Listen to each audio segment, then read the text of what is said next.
Bienvenidos a nuestro primer video del curso de Matemáticas 3. Este primer bloque del curso habla acerca de lugares geométricos. ¿Qué son lugares geométricos? Y de ahí nos derivaremos hacia los lugares geométricos de la línea recta y de otro tipo de figuras. Pero, pues empecemos por el principio. ¿Qué es un lugar geométrico? El concepto de lugar geométrico me implica hablar de dos cosas que necesito especificar antes, que son qué entendemos por conjunto y qué entendemos por punto. ¿Okay? ¿Por qué? Porque el lugar geométrico es un conjunto de puntos que cumplen con una propiedad fundamental.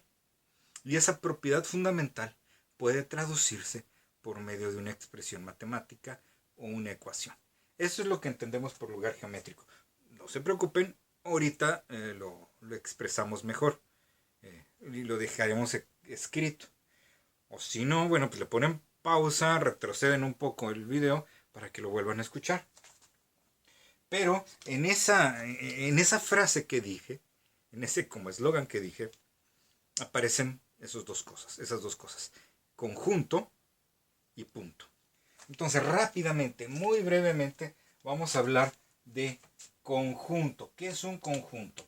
Ok, a cada rato se los digo, y eso me hace sentir viejo, pero cuando yo estudié secundaria hace muchos años, el primer tema, bueno, de los primeros temas de primer año de secundaria, era hablar de conjuntos, y notación de conjuntos, simbología, y ahora no se hace.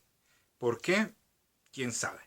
Pero luego llegan con nosotros los profes de matemáticas y tercero y cuarto semestre tenemos que ser un poquito más formales en la notación. ¿Por qué? Porque la misma materia nos lo exige. Y entonces tenemos que hablar rápidamente de esas cosas que no vimos desde secundaria. El conjunto.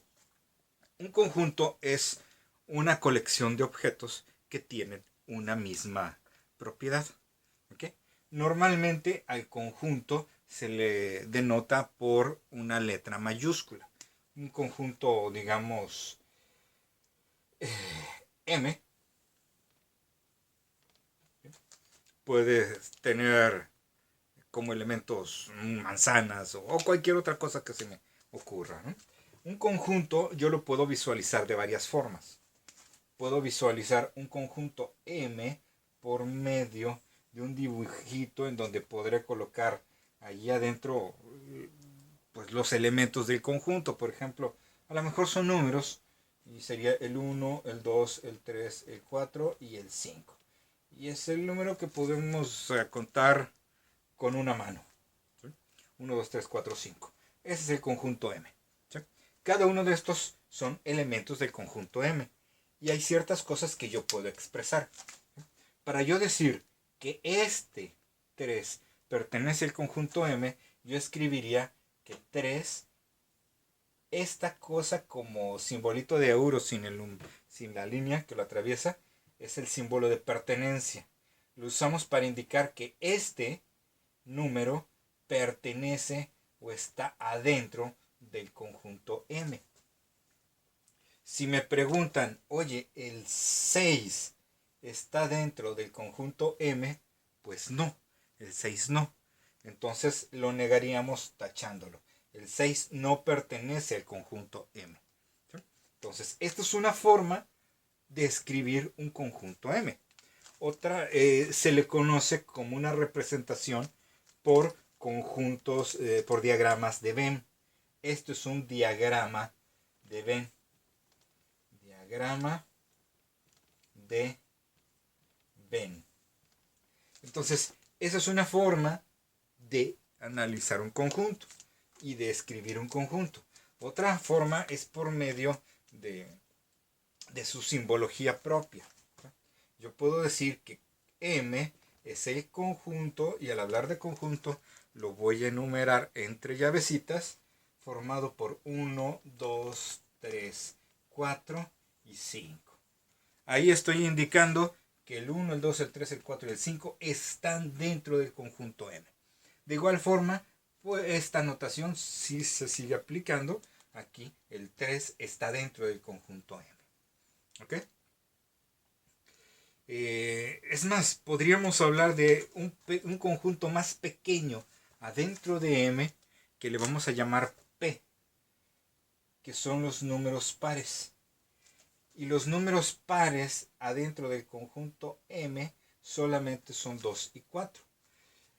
El 2 y el 4 forman un conjunto más pequeño que se conoce como subconjunto, de tal forma que P es un subconjunto del conjunto M.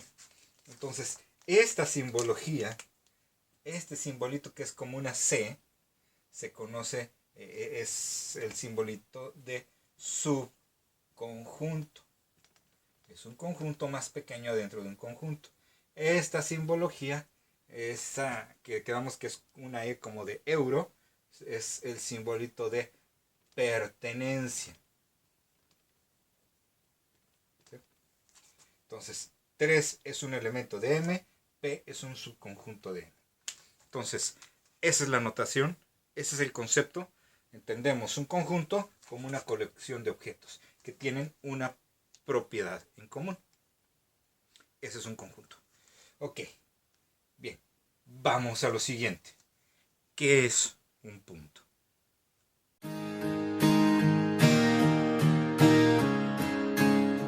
En matemáticas tenemos elementos, cosas matemáticas, objetos matemáticos que se pueden definir.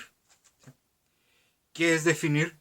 Bueno, decir las características del objeto, de tal forma que al enumerar esas características, nosotros al verlo podamos reconocerlo y no haya ninguna duda. Eso es lo que se llama definir en matemáticas. Pero hay cosas que no se pueden definir y entonces damos por hecho que entendemos el concepto. Y no es que a lo mejor no podamos definir, sino que al intentar definirlo, necesitamos definir previamente otras tantas situaciones que harían que la definición del objeto se vuelva mucho más complicado de lo que es el concepto en sí. Por ejemplo, en geometría, el concepto de punto es este tipo de concepto que no se puede definir. Se conoce como término primitivo. Es decir, ¿tienes idea de qué es un punto? Excelente, consérvala, punto. No lo definimos. ¿Sí? Se acabó. No lo definimos porque tú entiendes lo que es un punto y con eso basta. Otro tipo otro término primitivo que se utiliza en geometría es la línea recta. Sí, sabemos que es una línea porque definimos la línea como una secuencia de puntos infinitas, pero para hablar de línea recta, entonces tendríamos que definir el montonal de cosas previas que es muy complicado. Entonces tenemos ese concepto, no una definición matemática, sino el concepto de que, bueno, si yo tengo dos puntos, la línea más corta que los une, esa es la línea recta. Bueno, entonces, más o menos espero que haya quedado claro lo que es un término primitivo. Término primitivo entonces es algo que entendemos su significado y por lo tanto no lo definimos. El punto es un término primitivo porque nosotros entendemos qué es. Entonces, pensemos en un plano dimensional, 2 dimensiones, alto y ancho. Puede ser la hoja del cuaderno donde están escribiendo, puede ser este pizarrón, y entonces un punto en este plano bidimensional sería ese. Ese es un punto. ¿Lo ven? Aquí está. ¿Cómo nos referimos a ese punto? Pues como ese punto, ¿no? Pero imaginémonos que tenemos otro punto de aquí. Entonces, cuando yo digo ese punto, o bueno, cuando yo diga ese punto, ¿a cuál me refiero? Pues no lo sé. Entonces necesito alguna forma de poder referirme a uno de los dos puntos. Y eso se hace por medio de etiquetas. ¿Sí? Por ejemplo, puedo llamarle a este punto punto A y le puedo llamar a este punto punto B. ¿Sí? Es solo una etiqueta. Igual y le puedo poner otro nombre. y el punto sigue estando ahí. Es decir, la etiqueta no hace al punto, simplemente nos sirve para referirnos a él. A lo mejor le puedo llamar punto P. ¿Ok? Y el punto sigue siendo eso. Entonces, esto es algo bien importante. La etiqueta no hace al punto. Lo que hace el punto es otra cosa. ¿Sí? Ese punto sigue siendo punto aunque no tenga etiqueta. La etiqueta es solo un accesorio. ¿Ok? Bueno, entonces ya puedo referirme a este puntito de aquí como el punto A. ¿Dónde está el punto A? Pues está ahí. Bueno, ¿le podemos dar una posición? Sí. ¿Por qué? Porque el concepto propio de punto es que es un objeto matemático que no tiene dimensiones, es decir, no tiene ni largo, ni ancho, ni espesor, ninguna de las tres dimensiones, lo que sí tiene es una posición definida. Y si yo pregunto, bueno, ¿cuál es esa posición? No basta con decir, pues es esa posición, sino que al hablar de posición, forzosamente necesitamos un sistema de referencia. Y fue la idea que se le ocurrió a René Descartes hace muchísimos años, cientos de años. Dijo, bueno, pues vamos a darle un marco de referencia. ¿Qué marco de referencia se le ocurrió? Pues se le ocurrió hacer una gran cruz. Así. Y dividió a todo este plano bidimensional, conocido en su honor como plano cartesiano, lo dividió en 4 regiones. Entonces ya tenemos aquí un plano cartesiano. Cartesiano en honor a René Descartes, el creador de la geometría analítica. Entonces, se genera, dividimos todo este plano. Si extendiéramos las líneas infinitamente, pues estaríamos dividiendo este plano en 4 regiones, llamadas cuadrantes. Primer cuadrante, segundo cuadrante, tercer cuadrante, cuarto cuadrante. Y probablemente en este momento ustedes recordarán algo que vieron el semestre pasado en geometría. Bueno, específicamente en la parte de trigonometría, en donde hablábamos de los ángulos para ángulos, hablábamos de los valores de las funciones trigonométricas para ángulos mayores a 90 grados. Y hablábamos de cuadrantes y que en este segundo cuadrante qué función trigonométrica es positiva, etc. ¿No? Sé si lo recuerdan. Bueno, pues desde ahí empezábamos a ver los cuadrantes. ¿Para qué me sirven los cuadrantes? Para nada, simplemente para poder ubicarnos. Es como norte, sur, este, oeste.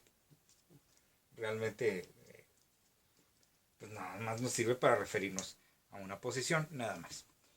Ok. Se le ocurrió a René Descartes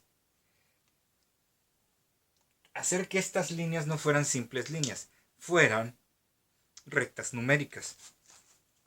Entonces, le dibujó una escala a lo largo de estos ejes y ahí está. Tenemos el plano cartesiano ya decentemente dicho. Esta línea se conoce como eje X, también conocido como eje de las abscisas, y el eje de las Y, también conocido como el eje de las ordenadas. Que no se les olvide, X abscisa, Y ordenada. Entonces, la posición del punto A, vamos a ponerlo en un lugar entero, estaría definido por las proyecciones, escuchen bien, por las proyecciones o las sombras del punto sobre los dos ejes coordenados. Es decir, que este punto dejaría su sombra aquí y dejaría su sombra aquí. Y entonces, por eso este tipo de coordenadas se conocen como coordenadas rectangulares, porque se está formando un rectangulito y la posición final de este punto se obtiene desde este cruce que se conoce como el origen de las coordenadas, donde partimos en el 0 hacia todas las direcciones, y cuánto tenemos que avanzar hasta llegar a ese punto. Con un orden. ¿Sí? Las coordenadas son ordenadas a fin de cuentas. Primero hablamos del eje X y luego hablamos del eje Y. Es decir, que la posición de este punto se va a denotar por la proyección en X, que estaría en menos 1, menos 2, menos 3, menos 4, coma la proyección en Y, que sería 2. La posición de este punto, además, se encierra entre paréntesis y le ponemos su etiquetota aquí al principio. Y eso es un punto. Este es el punto A de coordenadas menos 4,2. Esto es un par ordenado, así se le conoce. ¿Por qué? Porque lleva un orden. ¿A qué me refiero con que lleva un orden? Si yo le cambio el orden, entonces ya no es ese punto, es otro punto. ¿A poco? ¿Sí? ¿Dónde estaría el 2, 4? Bueno, empezaríamos buscando el 2 en el eje de las X y luego el menos 4 en el eje de las Y.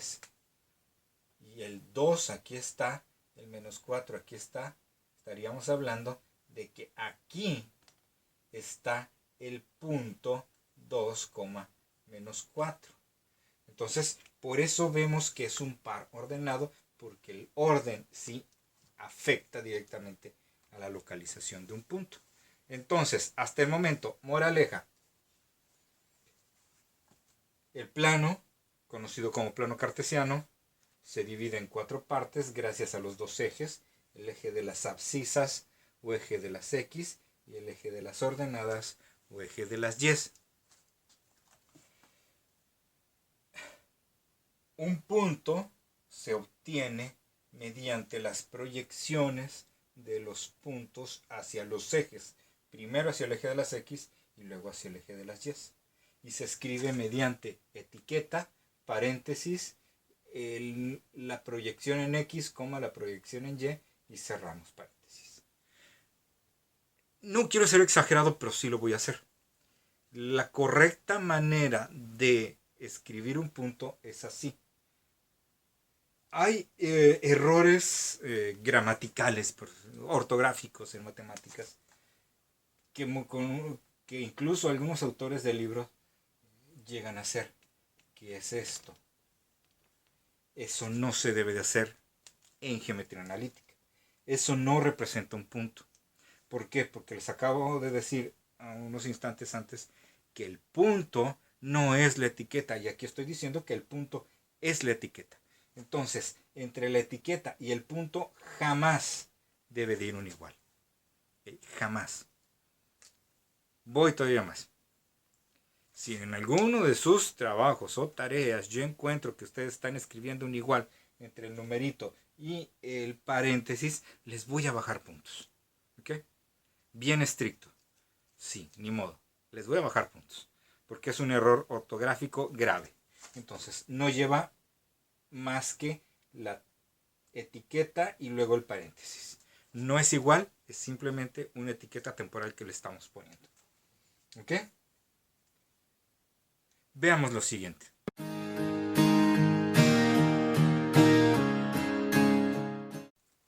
Analicemos estos dos ejemplos. En el primero vamos a localizar este punto en un plano cartesiano y en el segundo vamos a identificar cuáles son las coordenadas de este punto en este plano cartesiano. Entonces, si nos piden localizar, ¿qué necesitamos?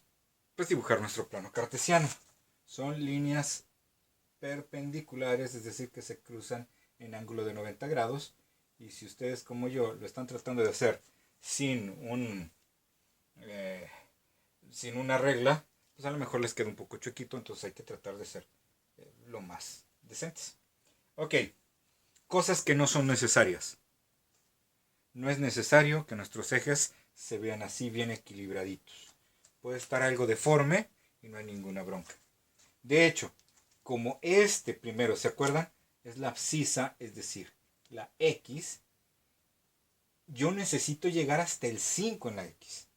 Y si de aquí para acá son negativos, pues todo este pedazo realmente no lo ocupo. Entonces a lo mejor originalmente yo podría haber gastado menos marcador y no haber puesto esto.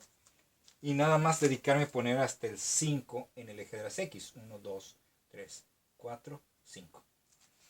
Por otra parte, el menos 2. ¿Sí? Pues a lo mejor no hubiera ocupado todo este espacio y lo ocupo hacia abajo.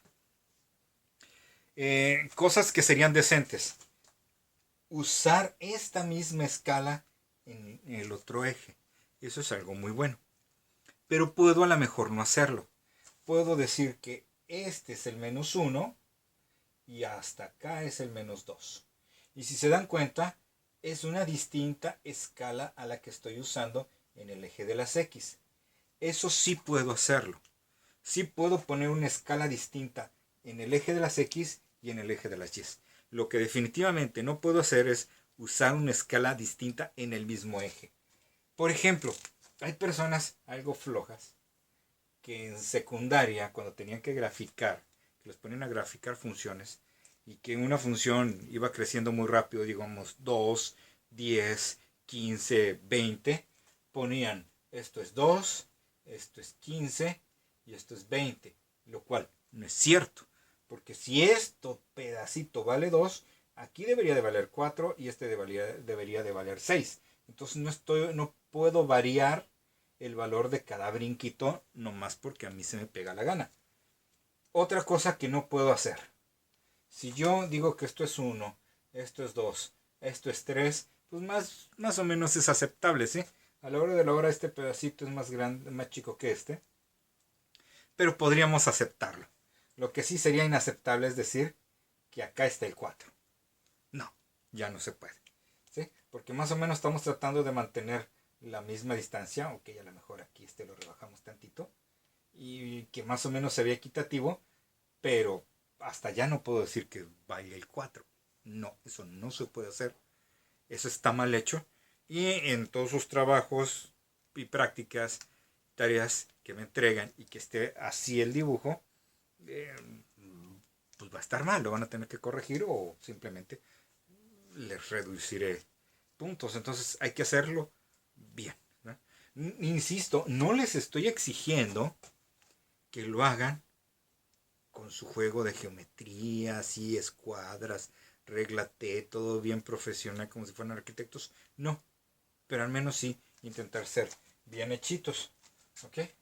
Entonces, olvidémonos de esto. El punto 5, menos 2 está en 1, 2, 3, 4, 5. La proyección va a ir, puede ir tanto de aquí como por acá. Necesitamos ver en dónde se está proyectando el menos 2. El menos 2 se estaría proyectando acá. Entonces, el menos 2 podría ir desde aquí hasta acá y desde aquí hasta acá. Pues obviamente, en donde se crucen esas dos líneas, ahí es donde va a estar el puntito. Este es la posición del punto A, con coordenadas 5, menos 2. Y en el número 2, en el ejemplo número 2, me piden identificarlo. ¿Cómo lo identificaría? Bueno, tomaría el punto Q, vería cuál es su proyección en el eje de las X y en el eje de las Y. Cuento 1, 2, 3, 1, 2, esto es negativo. Y entonces las coordenadas del punto Q son 3, porque siempre empezamos con la X, menos 2, porque siempre el segundo numerito son las ordenadas, alias el eje de las Y. Estas son las coordenadas del punto Q. ¿Vieron? En los siguientes videos seguiremos trabajando y habrá una práctica también en su libro donde vamos a estar trabajando tanto localizar como identificar coordenadas. Entonces, nos veremos en el siguiente video.